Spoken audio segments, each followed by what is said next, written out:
안녕하세요. 열심히 살다 보니 어느새 제 나이가 40대 중반이 되었네요. 여자의 인생은 마음부터라는 말이 있죠? 사는 것에만 열중할 때는 몰랐는데 저의 40대를 쭉 돌아보며 공감하게 되었어요. 저는 남편과 연상 연하 커플로 4살 차이가 나요. 남편의 우연한 도움이 인연으로 발전했어요. 저는 어디서 꿀리지 않을 만큼 학벌이 좋은 편이에요.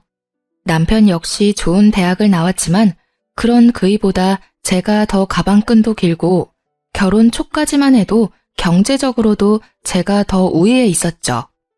그런 저를 시모가 참 좋아해줬어요. 제가 연상이라는 것 빼곤 모든 점을 마음에 들어 해주셨거든요.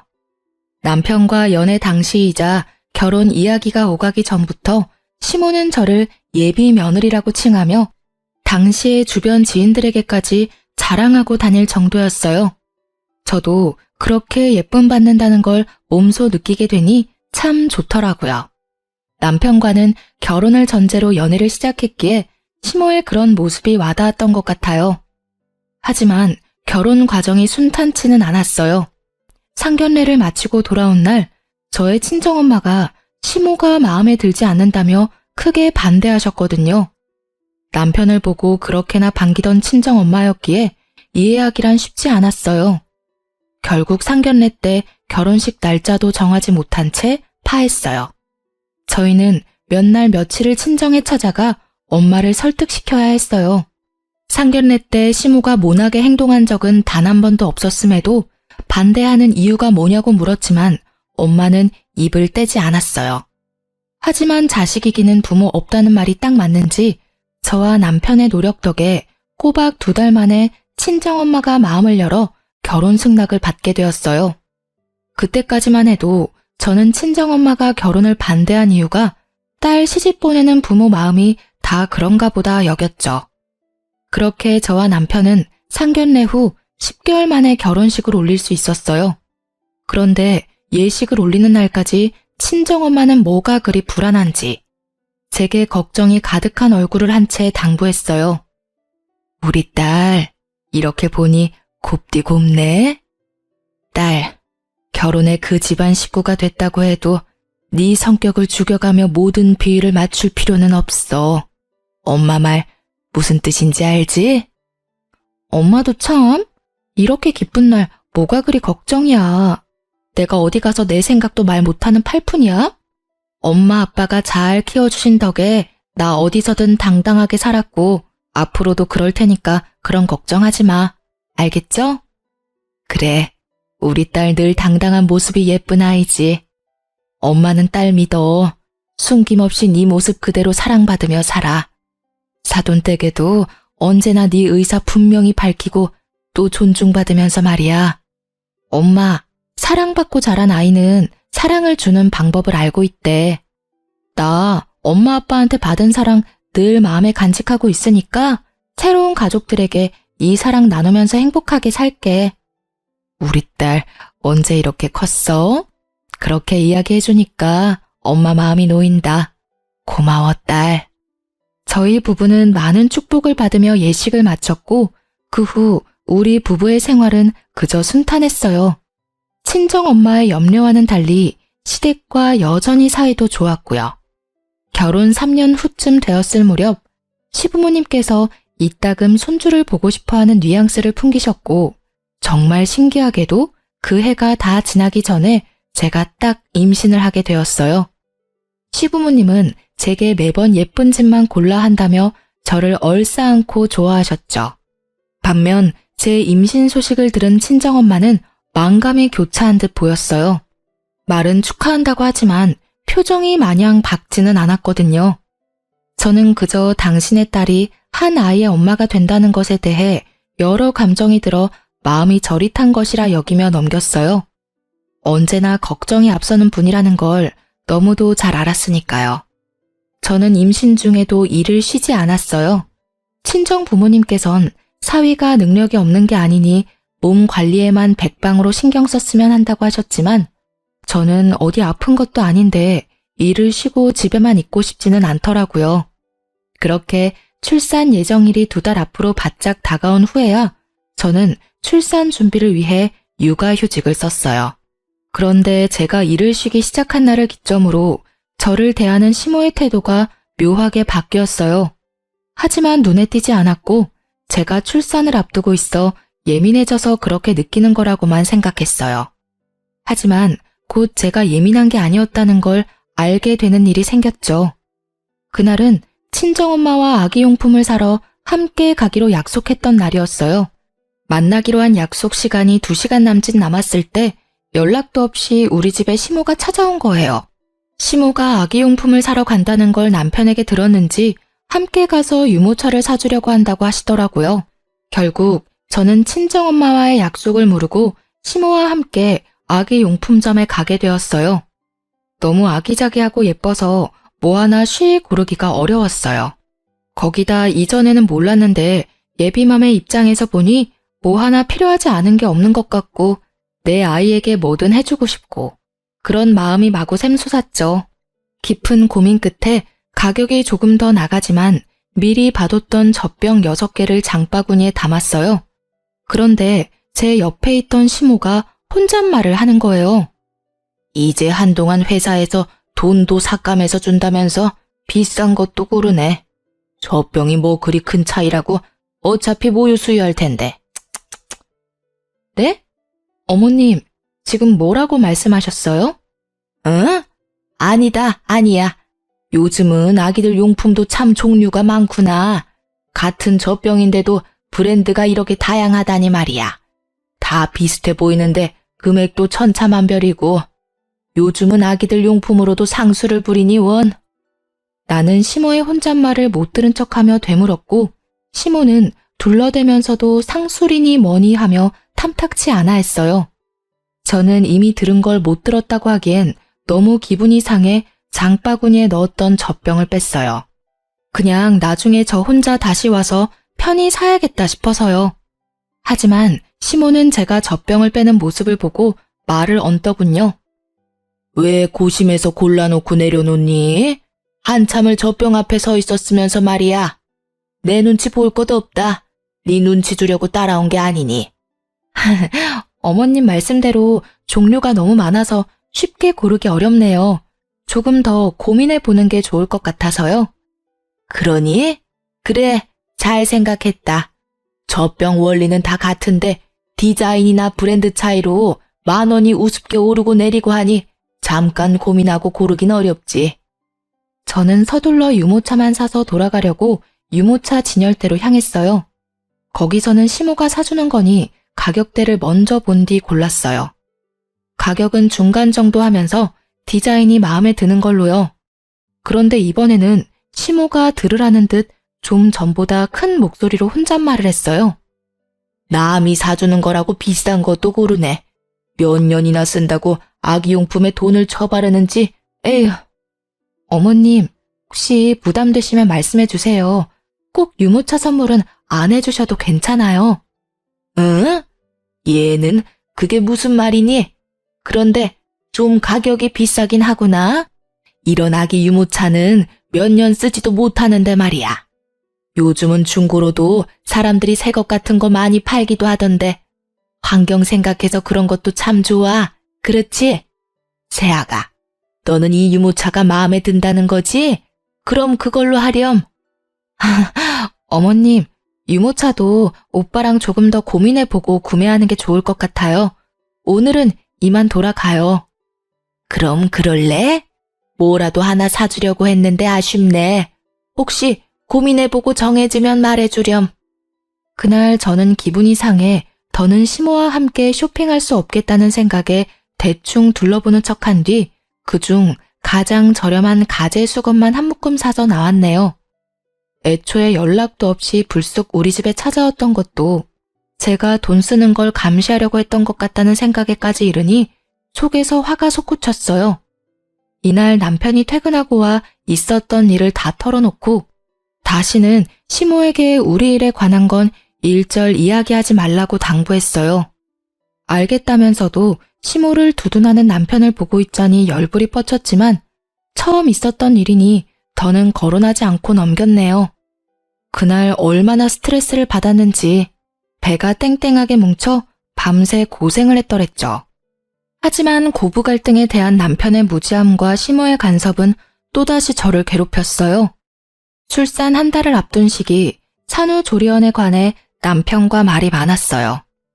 그래도 애를 낳는 것도 저도 몸조리를 해야 하는 것도 당연하니 결국엔 남편이 제 의견에 따르기로 했어요. 그런데 출산 예정일 딱 2주 전 시모가 제게 차 한 잔 같이 하자며 저를 불렀어요. 뭔가 쎄한 기분이 들었는데 아니나 다를까 남편이 고세를 못 참고 시모에게 다 떠들어댔는지 산후조리원 예약했다는 얘기를 들었다며 운을 떼더군요. 저는 당연히 몸조리를 위해 산후조리원에 다녀올 계획이라고 했어요. 시모는 제 대답에 기가 차다는 듯 코웃음을 치더니 이렇게 말했어요. 조리원을 가라 마라 하지는 않으마. 대신 산후조리원 다녀올 거면 네 돈으로 가렴. 너 그동안 돈 좀 벌었으니 모아둔 돈도 있지? 내 아들이 출산 비용이라도 다 낼 텐데 너 편하자고 가는 곳이니 네 돈으로 해야지. 내 말이 맞지 않니? 어머님께서 염려하신다는 건 알겠지만 산후조리원에 가던 안 가던 우리 부부가 상의해서 결정하는 거고요. 그 비용을 어떻게 할 건지 역시 저와 오빠가 결정할 문제예요. 제가 오빠와 잘 이야기 나눠보고 정했으니까 마음 쓰지 마세요. 예, 어디서 어른을 가르치려 드니? 네가 보기엔 내가 우스워 보이니? 너희 집 가장이 내 아들이야. 그러니 내가 나서는 수밖에 없지. 내 아들 돈을 네가 막 쓰도록 둘 수는 없는 거잖니. 내가 산후조리원을 돈 때문에 가지 말라는 것도 아니고 네 돈으로 다녀오라는데 뭐가 문제야? 어머님 말씀대로 남편은 성인이고 한 가정의 가장이에요. 그러니 어린애 기르듯 저희 부부 문제를 간섭하실 수는 없는 거 아닌가요? 남편이 조금 더 어리다고 제가 마음대로 주무르며 함부로 대하지 않아요. 그러니까 한 발 물러서서 저희 부부를 지켜봐 주시면 좋겠어요. 좀 배웠다고 따박따박 말 대꾸 하는 것 봐. 간섭이라고 했니? 내 아들이 잘 살길 바라는 마음으로 이야기하는 걸 뭐? 간섭? 여자는 애 낳는 순간 시댁이고 남편에게 의리야. 알겠니? 2번 말 안 하마. 내가 말하는 대로 해. 그리고 꼭 출산은 자연분만으로 해야 한다. 제왕절개는 돈도 많이 들고 병원에도 오래 있어야 한다는데 네가 그렇게 쉬고 있을 동안 고생하는 내 아들은 누가 챙기니? 일하는 내 아들 챙겨줄 사람이 없다는 건 말도 안 되지. 어머님, 고리적 개념은 좀 버리세요. 어디 가서 그런 말씀하시면 좋은 대우 못 받으세요. 그리고 돈으로 사람을 이렇게 대하시는 건 아니죠. 제가 육아휴직 중이라고 무시하고 싶으신가 본데 저 어머님께서 무시한다고 무시당할 만큼 돈 한 푼 없지 않거든요. 부족함 없이 지낼 만큼 벌었으니 더는 저희 부부 문제로 관여하지 마세요. 저희 부부 사이 멀어지게 만들고 싶은 게 아니라면요. 저는 이렇게까지 확 변해버린 시모를 보고 있자니 소름이 다 끼쳤어요. 시모에게 관여하지 말라고 딱 잘라 말한 뒤 집으로 돌아오는 내내 화가 나 미칠 지경이었어요. 그날 저는 집에 돌아와 남편과 대판 싸웠습니다. 당신, 내가 우리 문제 어머님께 말하지 말라고 했던 거 기억 못해? 내가 왜 당신이 한 가벼운 처신으로 이렇게 피해를 봐야 해? 네 부모면 나한테 그렇게 함부로 감나라 배나라 하면서 참견해도 되냐고. 내 처신이 뭐? 엄마가 당신 걱정을 좀 하길래 덜어드리려다 보니 말이 나왔을 뿐인데 도대체 왜 미친 사람 마냥 난리야? 걱정? 웃기지도 않네. 나를 걱정하는 사람이 출산 방법까지 이래라 저래라 하면서 정해줘? 그리고 내가 왜 당신네 집안의 을이라는 말을 해? 그게 걱정하는 사람 태도니? 어? 당신네 엄마가 나를 기만하는 건 이번이 끝이야. 또 이런 일이 반복되면 그땐 결혼이고 뭐고 다 끝이라고. 당신이 얼마나 우리 엄마한테 기어올랐으면 엄마가 당신한테 그런 말까지 하겠어? 나한테 이렇게 성내기 전에 당신이 엄마한테 보인 태도에 대해서나 생각해봐. 당신은 지금 우리 엄마 나쁜 사람 만드는 것에 급급한 사람으로밖에 안 보여. 남편과 싸우는데 억울함이 몰려오더라고요. 저를 기만한 시모에 제 태도를 되돌아보라는 남편까지. 제가 원했던 결혼은 이런 게 아니니 속상한 마음을 달랠 길이 없었어요. 하지만 부부싸움은 칼로 물베기라고 하잖아요. 서로에게 그렇다 할 사과 한마디 하지 않았지만 또 그냥저냥 시간이 흐르는 대로 풀려갔죠. 제 출산이 바짝 다가왔으니까요. 출산 후 부부관계도 괜찮아졌고 시댁 가는 걸음도 줄었어요. 그 덕에 저는 아이의 육아에 전념할 수 있었고요. 그런데 엄마 마음이라는 게 그런 건가요? 점점 육아에 대한 욕심이 생기는 거예요.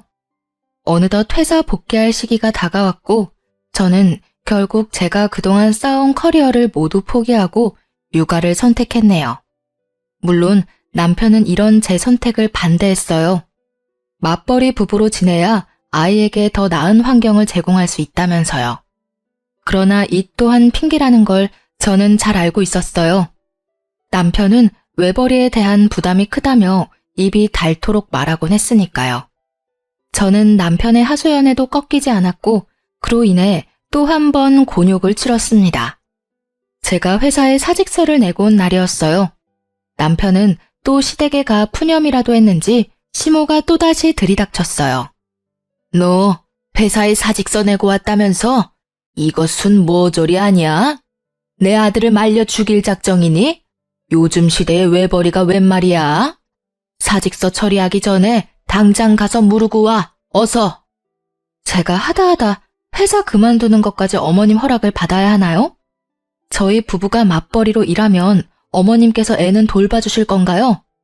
우리 애를 직접 돌봐줄 생각이 있으셔서 이렇게 대뜸 찾아와 갖다부터 하시는 거냐고요. 공부만 잘했지 상황 파악도 못하는 돌머리 아니야? 내가 일을 다니는데 어떻게 아이를 봐주니? 성질나 죽겠는데 무슨 말도 안 되는 소리야? 돌머리는 제가 아닌 것 같은데요. 어머님의 의사를 강하게 피력하시려면 그에 대한 도움을 주셔야죠. 하다못해 대안이라도 마련한 뒤에 말씀해 주셔야 맞는 거 아닌가요? 남편이 어머님 자식이면 이 아이는 제 자식이에요. 제 아이가 자기 아빠 힘든 걸 덜 자고 일찍부터 부모랑 떨어져 있게 만들고 싶지 않아요. 육아에 대한 제 가치관이니 존중해 주세요. 뭐야? 이 요망한 것이 내가 너를 며느리로 받아들인 이유가 뭔데? 일에 대한 욕심 많고 좋은 직장의 연봉도 높아서 내 아들 고생은 덜겠구나 하는 생각으로 결혼시킨 건데 니까짓게 이런 식으로 뒤통수를 갈겨? 당장 회사 가서 사직서 무르고 와. 안 그러면 진짜 국물도 없을 줄 알아. 저는 무례하게 구는 시모에게 더는 이 일에 대해 언급하지 말라 단호하게 제 의사를 밝혔어요. 시모는 그런 제게 지금 저의 선택을 후회하게 해주겠다며 집을 다 뒤집어 엎고는 돌아갔죠. 그리고 실로 그날 이후 시모는 저를 쥐뿔도 없는 사람이라며 괄시했어요. 그런 대우를 감내하느니 마주하지 말자 싶더라고요. 그래서 시댁에 일절 가지 않았는데 시모가 우리 집에 찾아와 그렇게 저를 괴롭혔어요.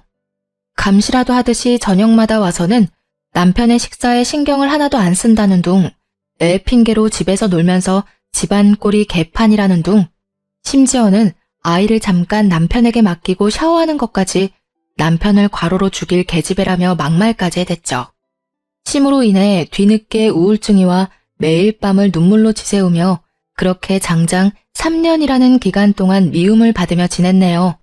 그러다 문득 거울에 비친 피폐한 저의 모습이 눈에 들어왔고 그 순간 뇌리에 스치는 생각은 무엇이 됐든 더는 참지 말자였어요.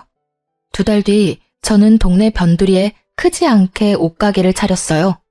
사업이긴 해도 동네에서 오프라인으로 운영하는 거였고 마침 아이가 5살이 되어 유치원에 가기 시작해서 충분히 육아와 병행하며 일할 수 있을 것 같았거든요. 하지만 제가 경제활동을 시작했어도 시모는 여전히 저를 못살게 굴었어요. 제가 옷가게를 차렸다는 걸 알고는 가게까지 찾아와 제게 삿대질까지 해대며 언성을 높였어요. 정말 간도 크네. 어떻게 사업할 생각을 하니? 이거 다 네가 빼놓은 비상금으로 차린 거라며? 어떻게 이 정도로 영악하고 못돼 먹었는지. 이렇게 사고 칠 돈 있었으면 내 아들 내조나 잘할 것이지. 회사에 들어가랄 땐 죽어도 싫다고 버티더니 허튼 곳에 돈까지 버리고 이게 다 뭐 하는 짓이야? 저도 더는 지겨워서 어머님과 이 말 저 말 하고 싶지 않네요. 제가 남편에게 사업하겠다고 자금을 주라고 했나요? 아니면 이 사업한다고 우리가 빚쟁이라도 됐나요? 도대체 왜 제가 하는 일마다 사사건건 참견질을 해대시는 거예요? 제가 뭘 하든 제 선택이고 제 인생이라고요. 내가 참견까지 하게 만드는 건 다 네 행실 때문이잖니. 어느 정도 미련스럽게 처신을 해야 내가 잠자코 있지. 이건 뭐 내 아들 고생시키겠다고 말하는 것과 뭐가 달라? 그리고 잘난 며느리 들어왔다고 그렇게 자랑을 해대는데 이따위 구질구질한 가게를 차렸으니 내가 어떻게 얼굴을 들고 다니냔 말이야. 어머님, 정말 해도 너무하시네요. 막말로 제가 친구분께 저를 자랑해달라고 했나요? 그리고 사람을 그렇게 돈과 직위로만 평가하고 어머님의 기준에 미치지 못하면 이런 식으로 행동해도 되는 건가요? 제발 적당히 좀 하세요. 전 그렇게 자랑하고 다니고 싶으셨으면 남의 자식인 저더러 어머님의 기준에 맞추라 하지 말고 남편이랑 신우를 자랑할 가치가 있도록 키우시지 그러셨어요. 이게 지금 뚫린 입이라고 어디 시어미 앞에서 그런 말을 짓거려? 개나 소나 다 하는 옷가게 차리더니 이게 멍청해도 더럽게 멍청해졌네. 시모는 저를 향한 분노를 참지 못하고 제 얼굴을 내리쳤어요. 저는 시모에게 이렇게 하니 속이 시원하냐고, 아무리 가족으로 얽혀 있어도 이제 남보다 못하니 서로 마주하지 말자고 소리쳤어요. 시모는 그런 제게 자기가 바라는 바라며 이혼당할 준비나 하고 있으라는 말을 남긴 뒤 돌아갔죠. 그 뒤로 저도 전처럼 시댁에 발도 들이지 않았고 시모도 더는 찾아와 저를 쪼는 일이 없었어요. 남편이 도대체 자기 엄마에게 어떻게 굴었길래 이혼하라고 성하냐며 화를 냈지만 저는 그런 남편에게 진짜 이혼하고 싶은 게 아니라면 지금부터라도 행동 조심하라고 엄포를 놓았네요. 남편은 이혼은 무서웠는지 더는 시모의 우악스러움은 볼 일이 없었어요. 하지만 시댁 식구 모두에게까진 해당되지 않아서인지 보다 못한 신우가 저를 찾아왔어요. 그런데 참 다행히도 신우는 제게 자기 엄마를 이해해달라며 대신 자기가 제 일을 시간 내 자주 도와주러 오겠다는 거예요. 저는 탐탁치 않아 거절했어요. 하지만 신우는 매일 찾아와 저를 도왔어요. 하지 않아도 괜찮다고 말리던 저더러 곧 아이가 하원하고 올 시간이니 조금이라도 쉬라며 남편보다도 더 저를 이해하듯 말해주었죠. 그 덕에 저는 조금씩 신우에게 마음이 열렸고 이렇게까지 신경 써주는 게 너무 고맙더라고요. 그래서 인기 있는 디자인의 옷을 몇 개 빼놨다가 신우에게 선물했어요. 금방 지쳐 할 줄 알았던 신우는 그 후로도 자주 가게에 와 아이와 놀아주기도 하고 저를 돕기도 하며 지냈어요. 그러던 어느 날 제 딸이 몸이 아파 병원에 입원하게 됐어요. 아이들의 경우 보통은 고질적인 질환이 아닌 이상 사나흘 정도면 태어나는데 이상하게 아이의 컨디션 회복이 더뎌 결국 열흘 동안이나 입원해 있었죠. 그러니 당연히 제 옷가게는 그 기간 동안 문을 열 수 없었고요. 그런데 아이가 입원해 있다는 소식을 들은 신우가 제게 연락이 왔어요. 옳게 소식 들었어. 가게도 못 열고 무슨 일이래 참? 지금은 괜찮고? 아기가 아직 열이 안 떨어져서요. 어쩔 수 없죠. 그동안 가게도 못 열고 어떡하냐는 말이지 내 말은. 혹시 애 때문에 가게가 마음에 걸리면 내가 대신 가게 봐줄까? 괜찮아요. 신경 안 써주셔도 돼요. 제가 알아서 할게요. 에이, 가족 좋다는 게 뭐야. 이럴 때 시누이 써먹는 거지. 안 그래? 나중에 조카 다 낳고 거하게 한 통 쏘기만 하면 돼. 올케가 힘들어하는 게 눈에 보이니까 내가 다 마음이 아파서 그래. 도와주겠다는 선의의 마음을 올케가 굳이 거절 안 해도 되는 거야. 신우는 끈질기게도 자기가 봐주겠다더라고요. 결국 계속 거절할 수 없어 며칠만 부탁한다며 맡기게 되었어요. 신우 덕에 제 걱정도 덜어 한결 마음은 편하더라고요. 그렇게 나흘쯤 지났을 때 아이가 많이 호전되어 퇴원을 하게 되었어요. 가벼운 마음으로 다시 가게로 출근하게 된 날, 저는 가게에 도착하자마자 기함했습니다. 제 가게 매대에 진열된 옷들은 온데간데 없고 처음 보는 옷들이 걸려있는 거예요. 거기다 제 가게에 마치 자기가 사장이라도 되는 듯 떡하니 자리하고 있는 신우와 시모까지.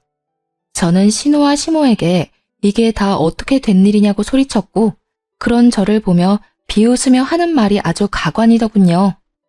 아가, 지난 날은 내가 미안하게 됐다. 네가 이러려고 이 가게를 다 차렸나 본데 내가 그 깊은 하늘의 뜻을 이제야 알았어. 그게 무슨 말씀이세요? 지금 제 가게에 무슨 짓을 하신 거냐고요. 제가 판매하던 옷들은 다 어디 가고 이런 거적대기 같은 옷을 걸어둔 거예요. 어머? 내 취향인데 거적대기는 말이 좀 심하다. 참 드세다고만 생각했는데 순진한 모습이 다 있었네. 내가 가게 챙기겠다는 말을 너무 고지곳대로 들었나 봐. 내가 이 나이 먹도록 놀고 있는 건 불효잖아. 그래서 옳게 도우면서 일을 좀 배워뒀던 건데 눈치 못 채더라. 옳게는 학벌 좋으니까 나보다 취직하기 쉬울 거잖아. 그래서 내가 앞으로는 가게 운영하려고. 당장 내 가게 원상 복구해놔. 내가 아무리 당신네들한테는 외지인이라도 이러는 건 아니지. 애 키우면서 잘 살아보려고 노력하는 사람을 속이고 등쳐먹이려는 게 인간이야? 당신네들이 인간이냐고. 옳게. 말 조심해. 우리가 무슨 사기꾼들이야? 왜 그런 식으로 말을 해? 옳게는 정말 위아래도 없구나. 그러니까 엄마가 그렇게까지 했지. 능력 좋던 옳게는 그 능력 앞으로도 펼치면서 살아. 우리 집안 깊혀주려고 네가 들어온 건데 붕 해야지 않겠어? 네가 우리 가족이 된 이유가 네 능력인데 말이야. 알고 보니 신우가 갑자기 저를 이해한답시고 가게에 찾아와 저를 열심히 도왔던 건 전부 제 가게를 뺏을 요량이었던 거예요. 남 밑에서 일 못한다며 사업을 버렸다 말아먹은 전적이 꽤 되는 신우는 이미 단골들도 생겼고 어느 정도 매출이 유지되는 제 가게를 노린 거죠. 시모나 신우 둘 다 자금이 없으니 다시 시작할 엄두가 나지 않으니 손 안 대고 코풀 작정으로 제가 가게에 없는 틈을 타 일을 벌인 거였어요. 그 속내를 알게 되니 들끓는 화를 도저히 참을 수가 없었어요. 저는 시모와 신우를 제 가게에서 끌어내고 곧장 문을 걸어 잠궜습니다. 밖에서 문을 열라며 두드리고 소리치고 난동도 모자라 가게 문을 박살내겠다며 큰 돌까지 주워와서는 행패를 부렸어요. 저는 결국 경찰에 시모와 신우를 신고했고 시부와 남편이 경찰서에 와서야 저를 헐뜯던 시모와 신우의 태도가 멈췄네요. 저는 그동안 제가 겪은 많은 일을 모두 털어놓았고 더는 이렇게 살 수 없다고 그 자리에서 이혼 선언까지 했어요. 이혼하겠다는 제 말에 남편과 시부는 청천벽력이라도 된 양 저를 말리느라 안달이 났어요. 신우는 그제야 죄책감이 든 건지 후폭풍이 무서운 건지 제 눈치를 보기 시작하더라고요. 하지만 시모는 이런 상황에도 아랑곳하지 않았어요. 아니, 콧대 높은 척을 하고 싶었는지 저를 노려보기까지 하더군요. 결국 그런 시모의 태도는 시부의 심기를 건드렸고 시부는 시모에게 고래고래 소리쳤어요. 당신 어서 사과해, 당장. 어영부영 넘길 생각 추호도 하지 마. 알겠어? 어떻게 부모가 자식 가정을 깨는 만행을 저질러? 며느리가 기분이 풀릴 때까지 무릎이라도 꿇고 싹싹 빌란 말이야. 당신 아들이랑 며느리가 이혼하는 순간 당신도 이혼당할 줄 알아. 내가 뭘 어쨌다고 저 되바라진 것한테 사과를 해? 지 좋은 능력 펼치고 우리 딸한테 가게 일은 넘기라는 게 뭐가 잘못이야? 사과는 내가 하는 게 아니라 받아 마땅하지. 네, 어머님 저한테 사과하실 필요 없어요. 아버님, 저 마음에도 없는 사과는 받고 싶지 않고요. 이제와 사과한들 뭐가 달라지나요? 저요, 이제 지긋지긋해서 싫어요. 저 합의할 생각도 없으니 제게 사과든 애원이든 아무것도 할 생각 마세요. 저는 합의는 없다는 말을 마지막으로 남긴 뒤 경찰서를 나왔어요. 그런데 자기 가족 일이라고 제 가게까지 따라온 남편이 제 속을 또 긁어댔죠. 당신 정말 나랑 이혼이라도 할 생각이야? 아니, 우리 엄마랑 누나 지금 유치장에 있어. 정말 합의 안 할 생각은 아니지? 가족끼리 다툴 수도 있는 거지 왜 이렇게까지 못되게 굴어? 어차피 앞으로도 얼굴 보고 지내야 하는데 괜히 더 사이 틀어지지 말고 잘 풀어야 할 거 아니야. 똑같은 말 몇 번씩 하게 만들지 마. 너한테나 가족이지 이제 나한테는 아니거든? 아니, 이전부터 니네 엄마는 날 가족으로 여긴 적이 없어. 네 엄마 기세어주는 도구 정도에 지나지 않았다고 난. 그러니까 나도 이제 와서 더는 가족 운운하면서 이해할 생각 없어. 누난 어떻게 사람이 그렇게 인색하다 못돼 못해 처먹었냐? 아, 몰라. 내 사전에 이혼은 없어. 절대 이혼은 안 해줄 거니까 그런 줄 알아? 애를 생각하는 엄마면 그렇게 무책임하게 말하면 안 되지. 그러고도 누나가 엄마라고 말할 수 있냐? 어? 공부 잘하는 거랑 인성이랑은 별개라더니 딱 누나를 두고 하는 말이네. 야, 무책임? 너 지금 무책임이라고 했어? 너도 알았잖아. 네 엄마가 나 자기 멋대로 주무르려고 했다는 거. 엄마라면 이혼을 입에 담으면 안 돼? 무책임한 건 내가 아니라 너야, 너. 인성 먹 같은 건 내가 아니라 너랑 네 엄마라고 이 무례배 집안인가나. 그러니까 불난 집에 부채질 그만하고 네 가족이 싼 똥이나 네가 치워. 내 매장 옷 다시 찾아오지 않으면 바로 이혼 소장 접수할 테니까 오늘 안에 무조건 찾아서 가게에 가져다 놔. 알겠냐? 남편은 자꾸 이혼을 들먹이면서 자기를 화나게 한다며 매대에 걸려있던 옷을 창고 쪽으로 집어 던졌어요. 그런데 저도 그땐 제정신은 아니었거든요. 남편에게 미친 것 위에 더 미친 것이 있다는 걸 보여주기 위해 저는 남편을 향해 옷가지들을 집어던지며 정신 나간 사람처럼 굴었죠. 그런데 하필이면 이런 모습들을 친정엄마가 다 보고 말았어요. 친정엄마를 보자마자 왜 그리 어린애처럼 눈물이 쏟아지던지. 한참을 울고 난 후에야 친정엄마에게 자초지종을 설명했어요. 그러니 엄마는 시모가 겉과 속이 다를 거라는 건 알았지만 이 정도로 못되게 굴 줄은 몰랐다며 불같이 화를 냈어요. 당장이라도 시모를 가만두지 않겠다며 열을 내는 걸 제가 직접 해결하겠다고 설득해 간신히 진정시킬 수 있었어요.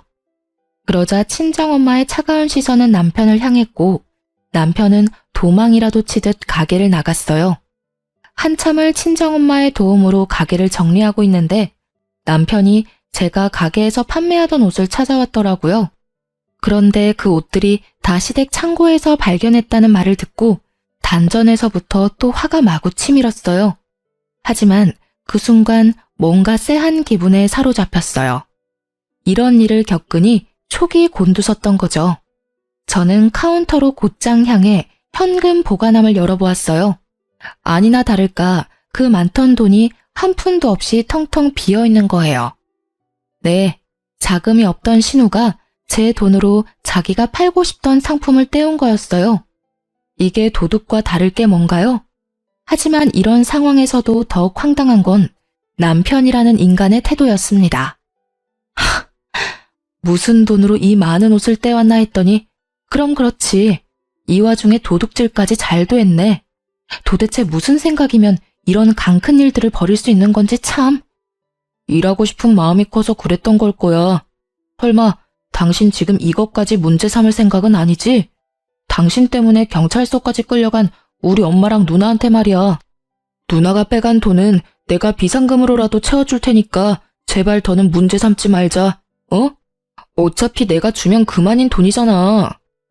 이 와중에 너는 끝까지 왜 이 돈을 네가 갚아? 막말로 지금 내 가게에 도둑이 든 거나 다름없잖아. 그러니까 네가 감싸고 챙길 사람은 네 엄마랑 누나가 아니라 나여야지. 상식적으로나 양심적으로나 나를 먼저 챙기고 걱정해야지. 네가 이러고도 남편이니?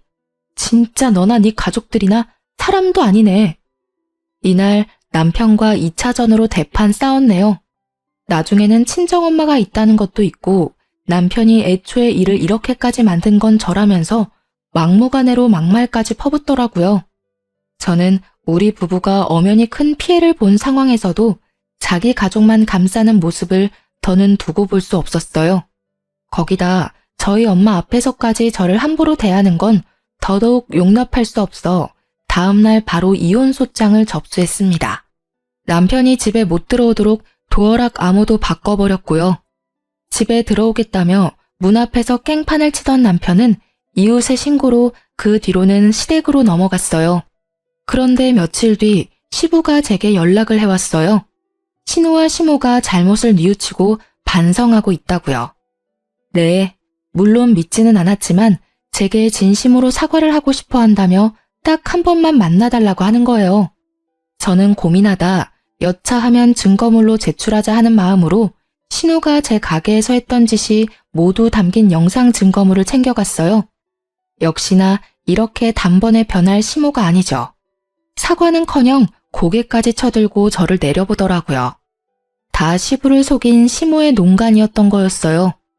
물론 신우는 유치장까지 들어가 보니 덜컥 겁이라도 났는지 저를 보자마자 잘못했다며 다시는 그러지 않겠다고 빌더라고요. 하지만 시모는 절대 볼품없는 제게 조아리는 건 못한다며 제가 다 자기를 엉망으로 만들었다며 분노에 차서 제 얼굴에 침까지 뱉었어요.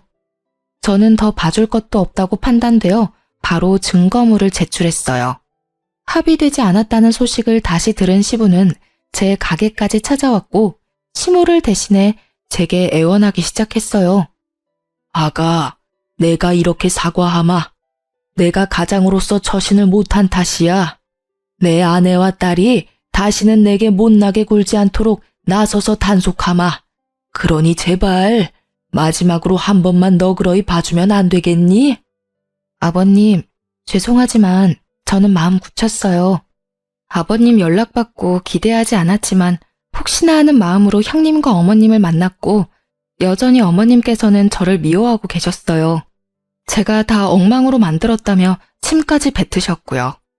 아버님께서 가족을 지키기 위해 제게 이러시는 것처럼 저도 이게 저를 지키는 방법이라고 말씀드리고 싶네요. 네 마음을 모르지 않아. 얼마나 힘들었을지도 안다. 네가 이러는 게 지나치다고 생각하지도 않고 말이야. 하지만 나도 달리 어찌할 방법이 없더구나. 시부가 미안하다는 말을 남긴 뒤 돌아간 날 저녁, 이번엔 가게로 남편이 찾아왔어요. 그런데 이 인간 끝까지 뭐가 잘못된 줄 모르더군요. 내가 이혼은 안 된다고 했지만 그냥 합의 이혼해줄게. 그러니까 이제 우리 엄마랑 누나 그만 괴롭히고 가서 합의하고 끝내. 내가 큰 마음 먹고 이혼해주겠다고 한 거니까 재산 욕심은 내지 말고 말이야.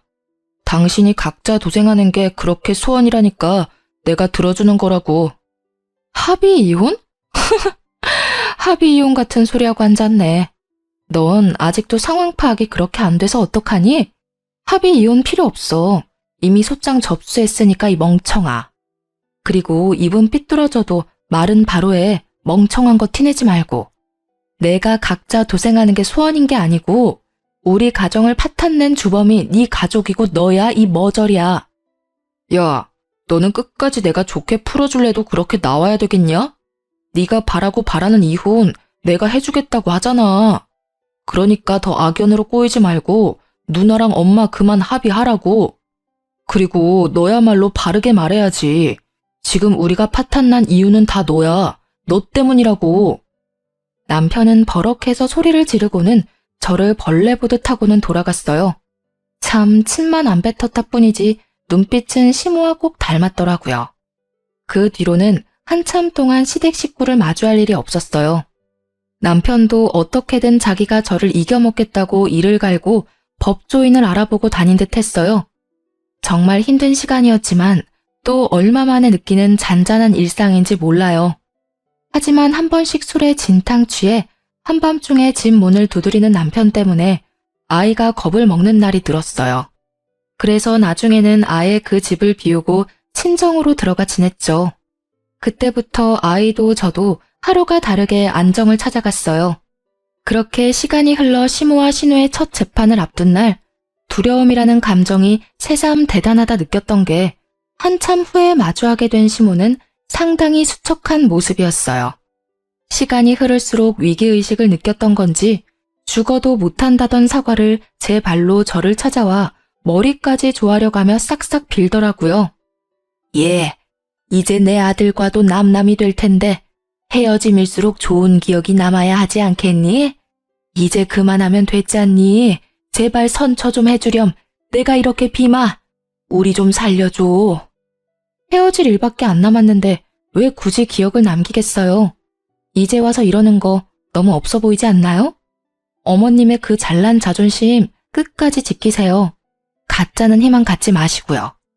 사면 초가인 상황이 겁난 후에야 제게 사과하려는 시모의 태도가 더욱 기분이 나빠 거들떠보지도 않았어요. 시모는 제 바지가랑이까지 붙잡으며 눈물로 호소하고 매달렸어요. 하지만 저는 끝까지 일관된 표정과 말투로 시모의 사과를 거절했습니다.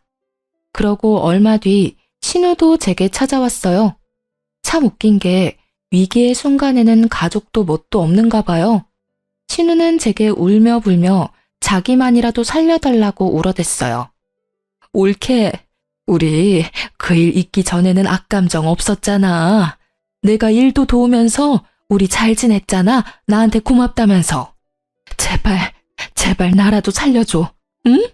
나 정말 무서워서 잠도 안 온단 말이야.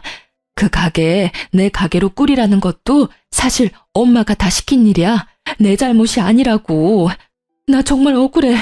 억울하고 무서워 미치겠어. 형님, 아니, 다 끝난 마당에 동갑이니까 친구로서 말 좀 할게. 너는 그동안 편하게만 살아봤지? 그러니까 이참에 인생 공부한다 여겨. 억울하다고? 네 엄마가 시켰다면 시킨 대로 한 게 잘못이지. 그 나이 먹도록 옳고 그른 판단도 못해?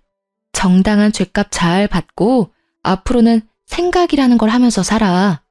네 양심이 올바른지도 좀 되돌아보고 말이야. 그 뒤로도 신우와 시모가 하루에 몇 번씩이나 찾아와 머리 숙여 사과를 했어요.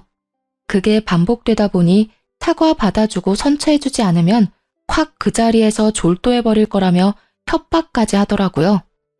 결국 시부가 시모와 신우를 데리고 돌아간 후에야 저를 찾아오는 걸음을 멈췄어요. 끝까지 선처는 없었고 시모와 신우는 자기들이 저지른 일에 대한 합당한 처벌을 받게 되었어요. 하지만 남편은 자기 가족을 무너뜨린 제게 돈 한 푼 나눠줄 수 없다며 재산 분할에 관한 소송까지 걸며 이혼 소송을 질질 끌었죠. 하지만 남편은 자기가 원하는 바를 이루지 못했어요. 이루어질 수 없는 고집에 불과한 것이었으니까요. 경제적으로 보나 양육으로 보나 제가 뭐 하나 허투루 하지 않았다는 걸 법정에서 제대로 인정받았거든요. 결국 저는 이혼 소송도 승소했고 재산 분할 소송에서도 쾌거를 이루었답니다. 저를 향한 시모의 원망이 나중에는 시부에게 향했다고 해요. 결국 시부도 시모를 향한 충격으로 이혼을 결심했다더라고요. 전 남편은 이전 시부모님의 이혼 소식을 들고 와서는 자기 집안까지 파탄나게 생겼다며 제발 도와달라, 시부의 선택을 말려달라 부탁했어요. 하지만 이미 남남이고 그건 제 권한이 없는 거니 당연히 거절했죠. 그러자 전 남편은 끝까지 못나게 굴어댔어요. 복수심에 저와 제 가게에 대한 나쁜 소문을 퍼뜨려 구설수에 오르게 했거든요. 그러나 그것도 오래 가지는 못했어요. 왜냐하면 친정엄마가 그 소문을 듣고는 전 남편에게 찾아가 명예훼손으로 고소한다며 노발대발했거든요. 너희 엄마랑 누나도 모자라 너도 콩밥 좀 먹고 싶어 환장했냐면서요. 소인배지만 겁은 엄청난 남편은 자신의 엄마와 누나의 최후를 봐서인지 다신 그런 짓 하지 않겠다며 순순히 각서까지 쓰더라고요. 작년까진 그 망할 시댁의 소식이 제 귀에 간간히 들려왔어요. 그리고 소식이 끊길 무렵 전 시부가 제게 찾아와 온 진심 다해 사죄한 적이 있었어요. 그런 시부 덕에 이제는 그들의 미움이 많이 사그라들었네요. 그리고 지금은 너무 바빠 이전의 악연을 떠올리며 미워할 새도 없고요. 전 남편이 퍼뜨린 소문으로 매출이 조금 주춤했지만 2년이 지난 지금은 눈코 뜰 새 없이 바쁜 나날을 보내는 중이거든요. 온라인으로 사업을 확장한 게 잘 된 덕에 가게도 다시 활기를 찾아 활발히 운영되고 있답니다. 시내에 2호점을 최근에 오픈해 제 동생도 저를 도와 운영에 뛰어들 정도로 확장도 되었어요. 결혼이 인생의 이막의 시작인 줄 알았는데 이제 와 보니 제 인생은 결혼이 아닌 이혼이 인생의 이막 시작인 느낌이 드네요. 새로운 시작이라는 마음으로 나만의 인생 커리어를 탄탄하게 쌓아가는 게 앞으로의 제 목표이고 바람이 되었어요. 그리고 마지막으로 저의 선택을 염려해주고 저의 새로운 시작을 묵묵히 지켜봐 주신 저의 보배이자 스승인 엄마를 닮아 제 아이에게도 그런 엄마가 되고 싶네요. 제 사연을 들어주신 많은 분께 감사드립니다. 좋은 하루 되세요.